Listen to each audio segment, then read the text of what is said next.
Yes sir. Yes sir. Okay okay. సరే, ఈరోజు క్లాస్లో మనం దేని గురించి డిస్కస్ చేద్దామంటే వేవ్ ఎనర్జీ. ఇది 5th యూనిట్లో సెకండ్ పార్ట్లో ఉంటుంది. 5th యూనిట్లో 2 లెసన్లు ఉన్నాయి. దానిలో 2వ లెసన్ ఇది. 5th యూనిట్లో 2 లెసన్లు ఉన్నాయి, దానిలో 2వ లెసన్ ఇది. వేవ్ ఎనర్జీ అనేది నాన్ రెన్యూవబుల్ ఎనర్జీలో ఒక పార్ట్. మీకు రెన్యూవబుల్ ఎనర్జీలో నాన్ రెన్యూవబుల్ ఎనర్జీస్ అయినటువంటి traditional energies like nuclear energy, thermal energy, hydro electric energy, వీటిని రీప్లేస్ చేయడం కోసంకి మనం కొత్తగా అవలంబిస్తున్న విధానాలలో ఒకటైనటువంటిది వేవ్ ఎనర్జీ. ఈ వేవ్ ఎనర్జీ దేనిలోకి వస్తుంది? రెన్యూవబుల్ ఎనర్జీ సోర్స్లోకి వస్తుంది. రెన్యూవబుల్ ఎనర్జీ మీన్స్ ఏంటంటే అవి టైడల్ energy, wind energy, ocean thermal energy, biomass energy, solar energy. వీటితో పాటు వేవ్ ఎనర్జీ కూడా రెన్యూవబుల్ ఎనర్జీలో ఒక పార్ట్. అయితే మీకింత ఇది వరకు క్లాసుల్లో నేను టైడల్ ఎనర్జీ గురించి చెప్పడం జరిగింది, ఓషన్ థర్మల్ ఎనర్జీ గురించి చెప్పడం జరిగింది. అలాగనే విండ్ ఎనర్జీ గురించి కూడా కొంత ఎక్స్ప్లెయిన్ చేయడం జరిగింది. బయోమాస్ ఎనర్జీ అంతా మాస్టర్ చెప్తా ఉన్నారు. ఈ క్లాస్లో మీకు వేవ్ ఎనర్జీని నేను ఎక్స్ప్లెయిన్ చేస్తాను. వేవ్ ఎనర్జీ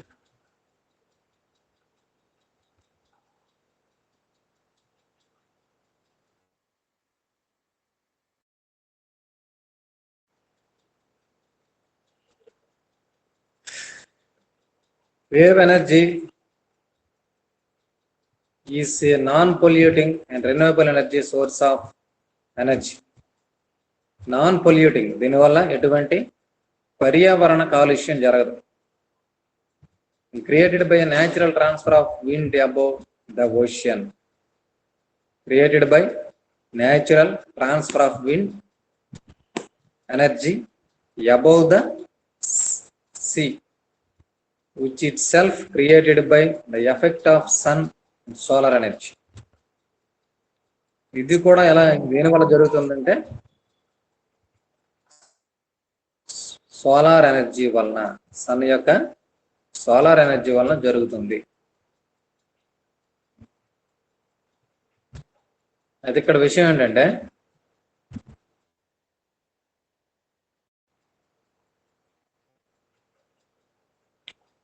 ఓషన్ ఎనర్జీస్ అని చెప్పడం జరిగింది. దానిలో ఇది ఒక భాగం. This wave energy is come under the category of ocean energy. Ocean energies are 3 types: tidal energy, ocean thermal energy, next wave energy.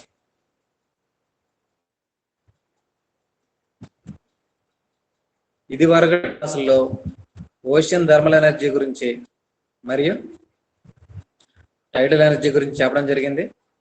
ఇప్పుడు ఈ క్లాస్లో వేవ్ ఎనర్జీ గురించి మనం డిస్కస్ చేద్దాం. వేవ్ ఎనర్జీ ఎలా క్రియేట్ చేయబడుతుందంటే natural transfer of wind energy above the sea. ఇది గుర్తుపెట్టుకోండి. సోలార్ ఎనర్జీ యొక్క ఒక ఇండైరెక్ట్ ఫామ్. సోలార్ ఎనర్జీకి ఏంటనే చెప్పాం. సోలార్ ఎనర్జీకి డైరెక్ట్ గా ఎనర్జీ సోలార్ ఎనర్జీ అని చెప్పి అంటాం. భూమి మీద సర్వశక్తికి టోటల్ ఎనర్జీకి ఎవరు కారకులు అంటే సూర్యుడు. బయోమాస్ ఎనర్జీ అవ్వచ్చు, ఏవైతే చెప్పుకున్నాం ట్రెడిషనల్ ఎనర్జీస్ కావచ్చు, ఓషన్ థర్మల్ ఎనర్జీస్ కావచ్చు, విండ్ ఎనర్జీస్ కావచ్చు. ఇవన్నీ కూడా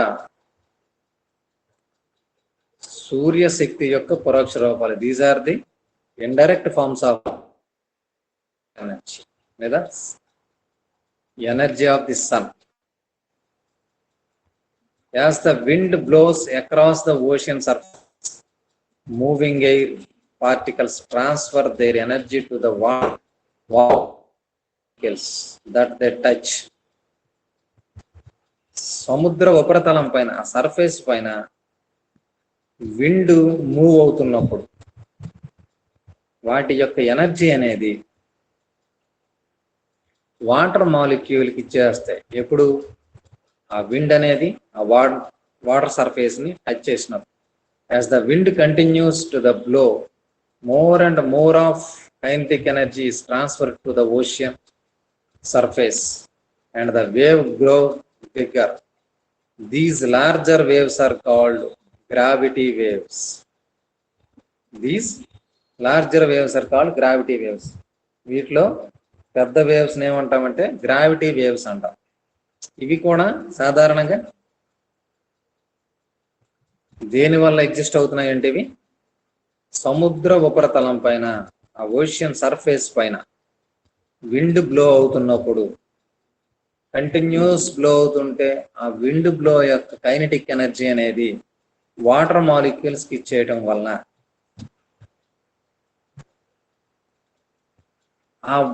ఆ వాటర్ పైన మనకి వేవ్స్ వస్తాయి అన్నమాట. ఆ దానిలో బిగ్గర వేవ్స్ కి ఏమంటామంటే గ్రావిటీ వేవ్స్ అంటాం. ఈ గ్రావిటీ వేవ్స్ అనేవి ఎనర్జీ ప్రొడక్షన్కి ఉపయోగం.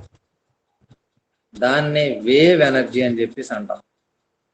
ఇక్కడ ఎనర్జీ ఎలా క్రియేట్ చేయబడుతుంది, సరే లాస్ట్ సెంటెన్స్ అయిపోయిన తర్వాత మళ్ళీ మీకు నేను చెప్తాను. The periodic or oscillatory nature of ocean waves means the wave can use variety of different wave energy devices to harness the energy produced by the ocean waves.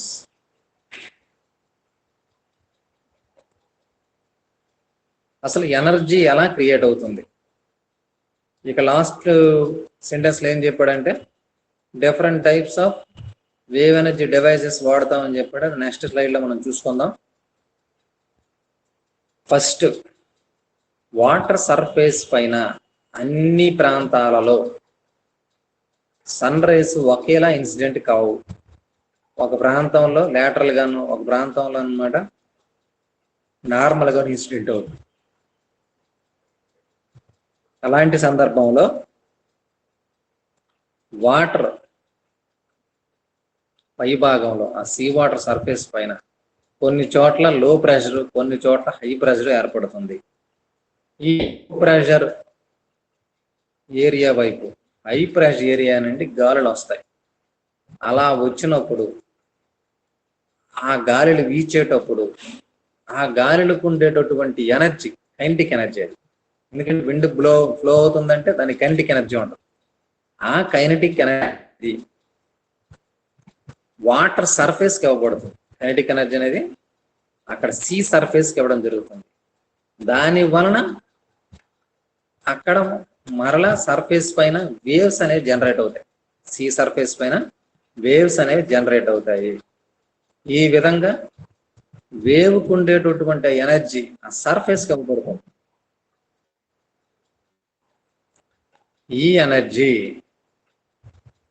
మనకి electricity produce చేయడానికి ఉపయోగపడుతుంది.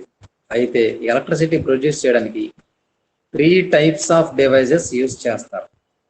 3 రకాలైనటువంటి డివైజెస్ ని వాడడం జరుగుతుంది.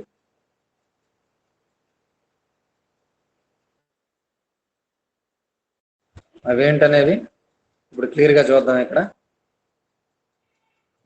there are 3 fundamentals but very different wave energy devices used converting the wave power into electric power. 3 types of devices వాడతారు. దేనికోసం అంటే వేవ్ ఎనర్జీని ఎలక్ట్రికల్ ఎనర్జీగా మార్చడానికి. అందులో first one wave profile devices. రెండవది ఆసిలేటింగ్ వేవ్ కాలమ్స్. రెండవది oscillating wave columns.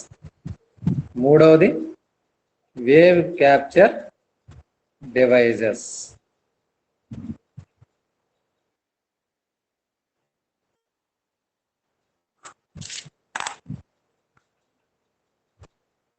These are wave devices which runs the oscillating height of the ocean surface into mechanical energy. లో ఏం జరుగుతుందంటే దీన్ని మళ్ళీ డయాగ్రమాటికల్ గా నేను ఎక్స్ప్లెయిన్ చేస్తాను. ఫస్ట్ సంక్షిప్తంగా షార్ట్ గా చూడండి. These are wave energy devices which runs the oscillating height of ocean surface into mechanical energy. Oscillating height of ocean surface. Ocean surface పైన ఆసిలేషన్స్ వస్తాయని చెప్పాను. ఎందుకు వస్తాయి?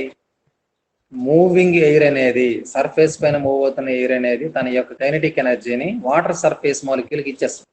సో అప్పుడే ఆ వాటర్ సర్ఫేస్ అనేది ఆసిలేట్ అవుతుంది. ఆ ఆసిలేటింగ్ హైట్ అనేది మెకానికల్ ఎనర్జీగా మారుస్తుంది. ఇది ఫస్ట్ డివైజెస్ లో ఉన్నటువంటి ప్రిన్సిపల్. ఫస్ట్ డివైజ్ లో ఉన్నటువంటి ప్రిన్సిపల్ గుర్తుపెట్టుకోండి. సర్ఫేస్ వాటర్ సర్ఫేస్ పైన, ఎస్పెషల్లీ ఇక్కడ ఓషన్ గురించి మాట్లాడుతున్నాం. ఓషన్ వాటర్ సర్ఫేస్ పైన ఆసిలేట్ మాలిక్యూల్స్ ఆసిలేట్ అవుతుంటాయి పైకి కిందకి పైకి కిందకి, ట్రాన్స్వర్స్ వేవ్ టైప్ లో. అలా పైకి క్రిందకి వేవ్స్ ఆసిలేట్, పార్టికల్స్ ఆసిలేట్ అవుతున్నప్పుడు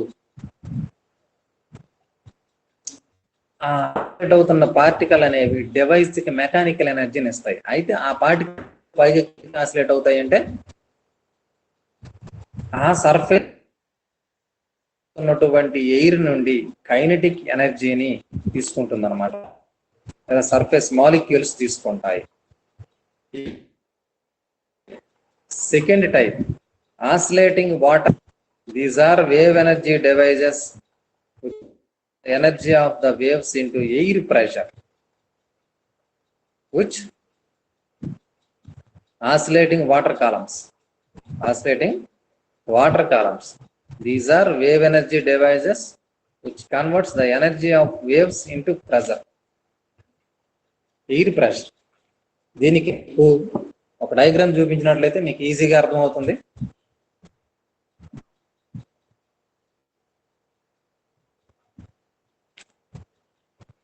వేవ్ ఎనర్జీ అని చెప్తున్నాం కదా, ఏ వేవ్స్ అవి? వాటర్ యొక్క సర్ఫేస్ వేవ్స్. ఈ సర్ఫేస్ వేవ్స్ అనేవి తమ యొక్క ఎనర్జీని ఎయిర్ ప్రెషర్ పైన పెడతాయి. ఎయిర్ ప్రెషర్ వలన టర్బైన్స్ తిరుగుతాయి. ఎయిర్ ప్రెషర్ వలన టర్బైన్స్ తిరుగుతాయి, తద్వారా ఎలక్ట్రిసిటీ ప్రొడ్యూస్ చేస్తాం. మీకు ప్రైమరీ ప్రిన్సిపల్ అందరికీ తెలిసిందే. మనకి విద్యుత్ మోటారు తిరిగినట్లయితే విద్యుత్ ఉత్పాదన జరుగుతుంది. విద్యుత్ మోటారు తిరగాలంటే దానికి కనెక్ట్ చేయబడినటువంటి షాఫ్ట్ అనేది అంటే దానికి ఉన్న చక్రాన్ని మనం ఏ విధంగా ఇక్కడ ఏం చేస్తాం? దానికి ఒక టర్బైన్ కనెక్ట్ చేసి అంటే ఒక ఫ్యాన్ కనెక్ట్ చేస్తున్నాం. Turbines is nothing but a fan. ఆ ఫ్యాన్ ని తిరిగేటట్టు చేస్తాం. దాన్ని తిరగడానికి నెంబర్ ఆఫ్ మెథడ్స్ అంటే వాటర్ పైన కిందకు పోసేయటం, అంటే ఇప్పుడు హైడ్రో ఎలక్ట్రిక్ పవర్ మెథడ్. అలాగనే వేడి నీటిని వేడి చేసి దాని నుండి ఆ ఆవిరిని ఫోర్స్డ్గా అంటే ఆ ఫ్యాన్ ని తిప్పటం.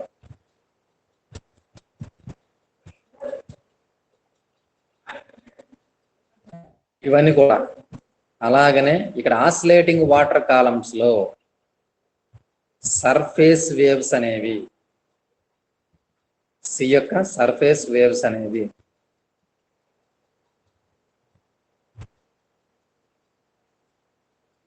దాని పైన ఉన్నటువంటి ఎయిర్ కాలం పైన ప్రెషర్ చూపించి తద్వారా టర్బైన్స్ తిప్పుతుంది. మీరు డయాగ్రామ్ చూపిస్తాను, అందులో ఈజీగా అర్థమవుతుంది మీకు. Next wave.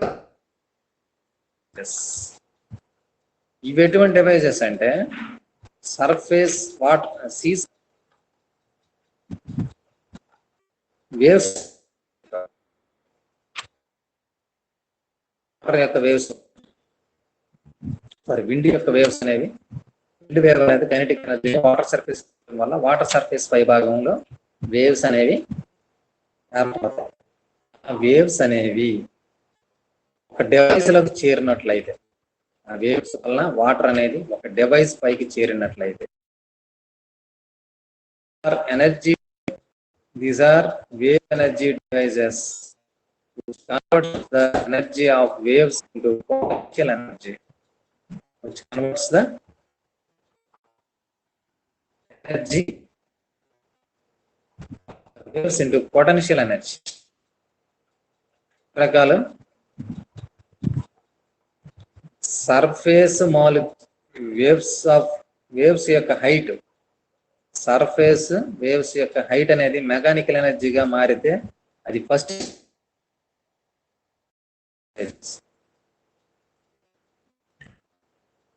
గా మారిపోతే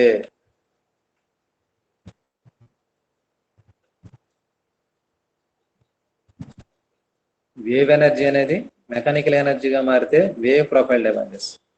వేవ్ ఎనర్జీ అనేది ఎయిర్ ప్రెషర్ గా మారిపోతే ఆసిలేటింగ్ వాటర్ కాలమ్స్. ఎనర్జీ అనేది పొటెన్షియల్ ఎనర్జీగా మారిపోతే వేవ్ క్యాప్చర్ డివైజెస్. దీనిలో ఫస్ట్ కేటగిరీ. అరే ఇప్పుడు ఎవరు వెళ్ళిపోయారు?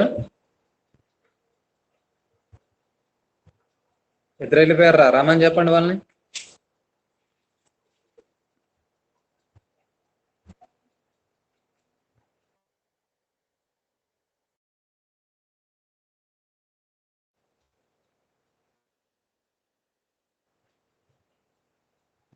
ఇది first profile devices.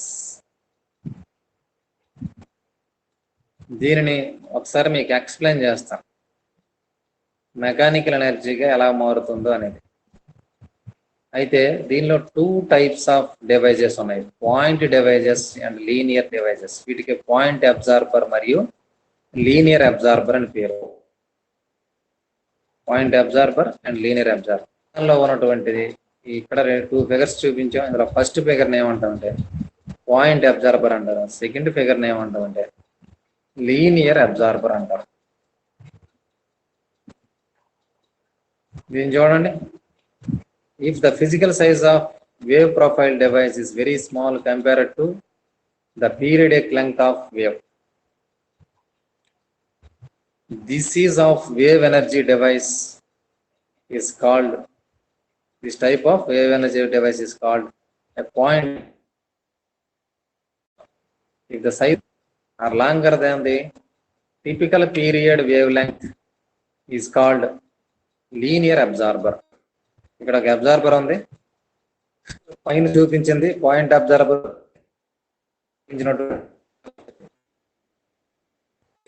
Linear absorber మనం చెప్పాను. వేవ్ ఎనర్జీ అనేది, వేవ్ అనేది తన యొక్క ఎనర్జీని వాటర్ సర్ఫేస్ కి లేదా ఓషన్ సర్ఫేస్ కి ఇవ్వడం జరుగుతుంది. అలా ఇచ్చినప్పుడు దానిలో వేవ్స్ జనరేట్ అవుతాయి. ఆ వేవ్ యొక్క వేవ్ లెంగ్త్ అనేది డివైస్ కంటే ఎక్కువ ఉన్నట్లయితే, లేదా వేవ్ లెంగ్త్ కంటే డివైస్ యొక్క సైజ్ తక్కువ అయిపోతే దాన్ని పాయింట్ అబ్జార్బర్ అంటారు. ఏం అబ్జర్వ్ చేస్తుంది? అది ఎనర్జీని అబ్జర్వ్ చేస్తుంది. అలా కాకుండా దానికి సైజ్ అనేది,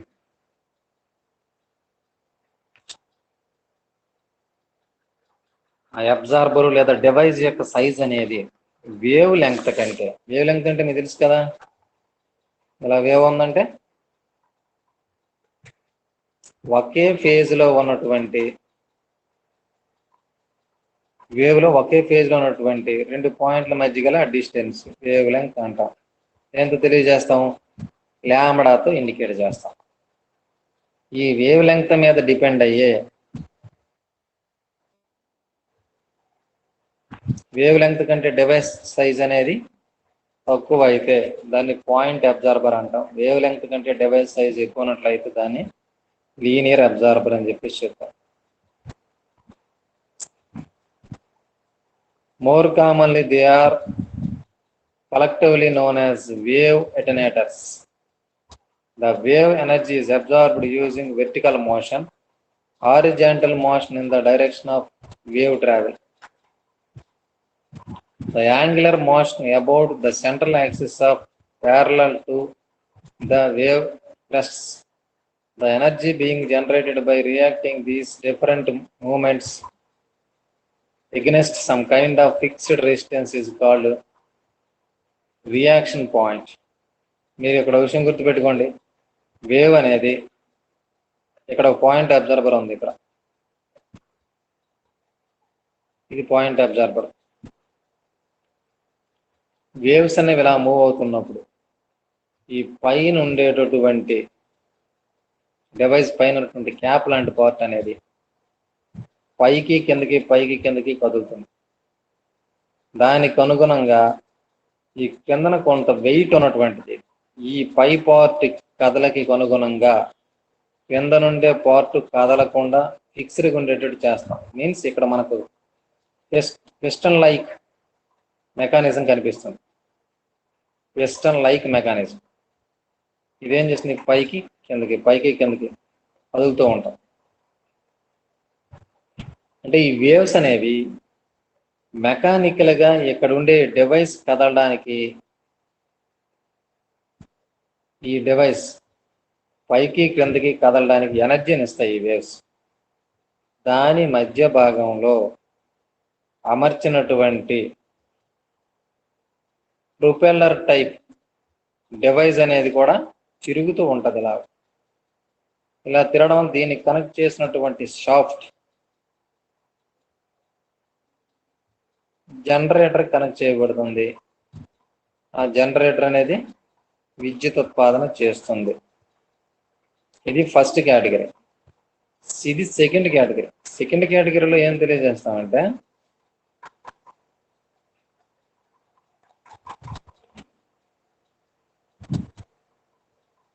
వీటి లీనియర్ డివైస్ అంట. వీటి మధ్య ఈ రెండు సెపరేషన్స్ మధ్య ఒక స్ట్రెచ్డ్ స్ట్రింగ్ ఉంటుంది. స్ట్రెచ్డ్ అంటే సాగదీయడానికి అవకాశం ఉన్నటువంటి, ఇక్కడ పైన కింద ఇలా అలలు వచ్చేటప్పుడు ఇవి ఒక ద్రోణి వస్తే ఈ రెండు పైకి వెళ్ళి ఇది ఇలా కిందకు వస్తుంది, ఇలా వస్తుంది. ఆ మధ్య నుండి ఆ స్ట్రెచ్డ్ లైన్ శృంగం వచ్చింది అనుకోండి రెండింటి మధ్యకి, దీనికి మధ్యన, అప్పుడు అది ఎలా మారిపోతాయి ఆ రెండు. సో ఈ రెండు పైకి కిందకి కాలటం వల్ల ఈ మధ్య నుండి వైర్ అనేది, ఈ వైర్ అనేది స్ట్రెచ్ అవుతూ ఉంటుంది అటు ఇటు. స్ట్రెచ్చింగ్ వలన దీనిలో ఏర్పాటు చేసినటువంటి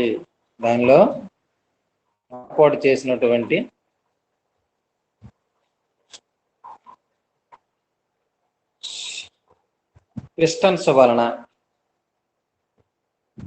పిస్టన్స్ పైకి కింద కాలడం వల్ల ఎలక్ట్రిసిటీ జనరేట్ అవుతుంది. ఎందుకంటే పిస్టన్స్ కి షాఫ్ట్స్ కనెక్ట్ చేయబడతాయి. షాఫ్ట్ని మరలా విద్యుత్ మోటార్ కనెక్ట్ చేస్తారు. దానిలో చిన్న విద్యుత్ మోటార్స్ పెద్దగా ఉండవు, దానిలో చాలా చిన్నవి. తద్వారా ఎనర్జీని ప్రొడ్యూస్ చేసుకోవచ్చు.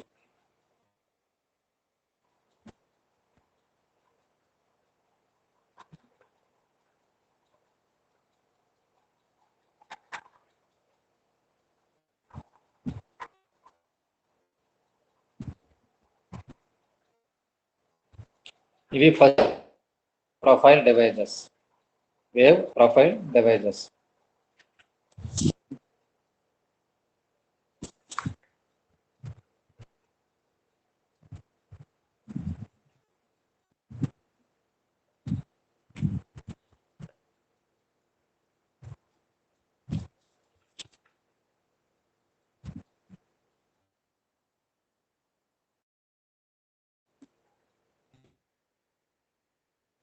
ఇది second category. The oscillates OWC, oscillating water columns. ఇక్కడ ఏం జరుగుతుందో చూడండి. జనరల్గా ఇవి ఎక్కడ కన్స్ట్రక్ట్ చేస్తారంటే, ముందు చెప్పుకున్నటువంటి వేవ్ ప్రొఫైల్ డివైజెస్ని ఎక్కడ ఎస్టాబ్లిష్ చేస్తారంటే సముద్రం మధ్య భాగంలో. అంటే మధ్య భాగం అంటే నా ఉద్దేశం మరీ మధ్యలో కాదు, ఎక్కడైతే టైడల్ యొక్క ఎఫెక్ట్ ఉండదో ఆ ప్రాంతం వరకు వెళ్ళి అక్కడ అరేంజ్ చేస్తారు. ఆసిలేటింగ్ వాటర్ కాలమ్స్ అనే వాటిని సముద్రం ఒడ్డున ఏర్పాటు చేస్తారు. ఇది కోస్టల్ లైన్.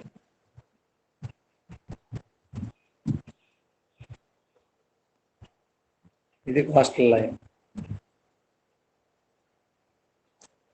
విండ్ వేవ్స్ ఇలా వెళ్తాయి. దీనివల్ల ఏం జరుగుతుందంటే దీనిపైన వేవ్స్ జనరేట్ అయ్యారు సముద్రంలో. ఇది ఒడ్డుని చేరేటప్పుడు ఇక్కడ మనం ఛాంబర్ వాల్స్ ఏర్పాటు చేసాం. ఇక్కడ ఈ వాటర్ అనేది ఇలా ఇక్కడ వరకు వస్తుంది. అప్పుడు ఏమవుతుంది, లోపల వాటర్ అనేది ఈ ఖాళీ ప్రాంతంలో చొచ్చుకోవడం ప్రయత్నిస్తుంది. నిజానికి ఇది ఖాళీ ప్రాంతం కాదు.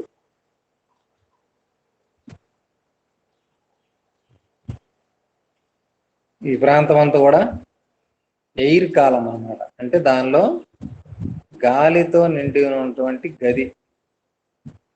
దాని లోపలికి ఈ వాటర్ చొచ్చుకుపోయినప్పుడు ఈ ఎయిర్ కాలం యొక్క ఏదైతే ఎయిర్ ఇక్కడ ఫిల్ చేసినామో దాని మీద ఎక్కువ ప్రెషర్ పడిపోతుంది. ఆ ప్రెషర్ వలన ఇక్కడ ఉండే టర్బైన్ ఉంది చూసారు, మీకు కనిపిస్తుంది లేదా ఆన్ స్క్రీన్? ఇక్కడ ఒక టర్బైన్ ఉంది. ఆ టర్బైన్ ఫాస్ట్ గా తిరగడం ప్రారంభిస్తుంది. టర్బైన్ తిరిగిందంటే మనకు తెలుసు దాన్ని కనెక్ట్ చేసినటువంటి జనరేటర్ కూడా తిరుగుతుంది. కాకపోతే జనరేటర్ అలా పోయా ఒక గేర్ బాక్స్ ద్వారా కలుపుతాం. టర్బైన్ తిరిగిందంటే దాన్ని జనరేటర్ కనెక్ట్ చేస్తాం. ఆటోమేటిక్గా ఎనర్జీ అనేది ప్రొడ్యూస్ అవుతుంది. ఇది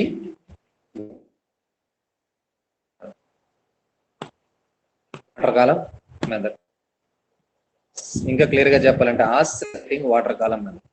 మరలా ఈ వేవ్స్ వెనక్కి వెళ్ళిపోతాయి. దీని దగ్గరికి వచ్చేస్తుంది. ఇది వెనక్కి వెళ్ళిపోతుంది. వెనక్కి వెళ్ళిపోయినప్పుడు ఈ ఎయిర్ కాలం అనేది మళ్ళీ పెరుగుతుంది. అప్పుడు ఇటు నుండి ఎయిర్ని తీసుకుంటుంది లోపల. మరలా ఇటు వేవ్ ఒకసారి పూర్తిగా వచ్చిందంటే టైడ్ లాంటిది, దీని యొక్క నీటి మట్టం పెరిగిందంటే ఇక్కడ వాటర్ యొక్క వేవ్ యొక్క ఫోర్స్ ఎక్కువగా ఉండటం వలన ఇక్కడ ఉండే ఎయిర్ అనేది కంప్రెస్ అయిపోతుంది అనమాట. కంప్రెస్ అయిపోవడం వల్ల ఫ్యాన్ తిరుగుతుంది అనమాట. ఎయిర్ లోపలికి వచ్చినప్పుడు ఫ్యాన్ తిరుగుతుంది, ఎయిర్ అనేది బయటికి వెళ్ళిపోవడం ప్రయత్నించినప్పుడు ఫ్యాన్ తిరుగుతుంది. రెండు సందర్భాలలోనూ దీని అనేది కరెంట్ తీసుకోవచ్చు మనం.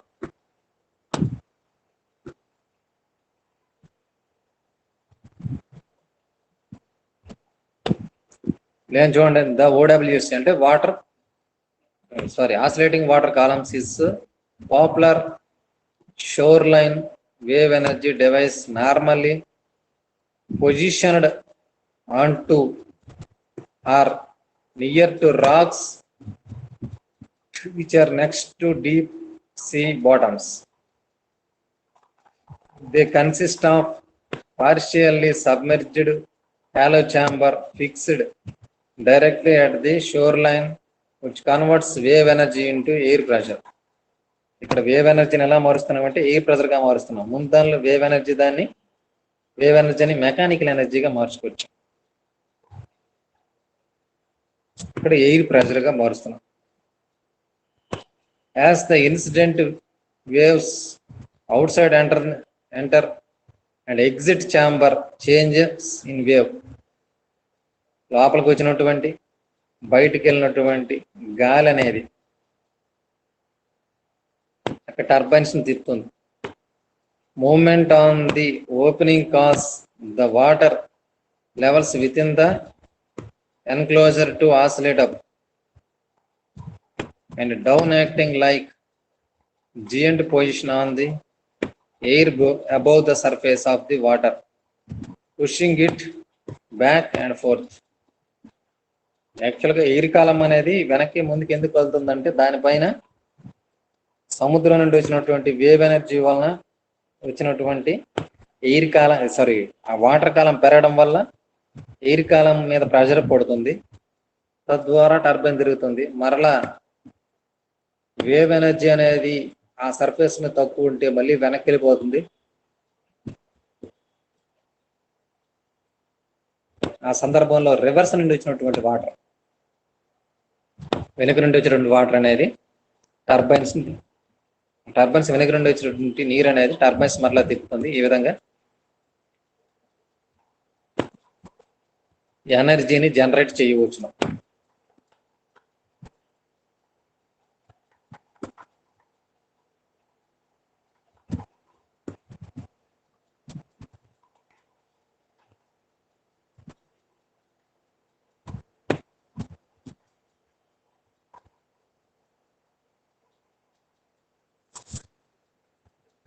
నెక్స్ట్ మూడవ రకం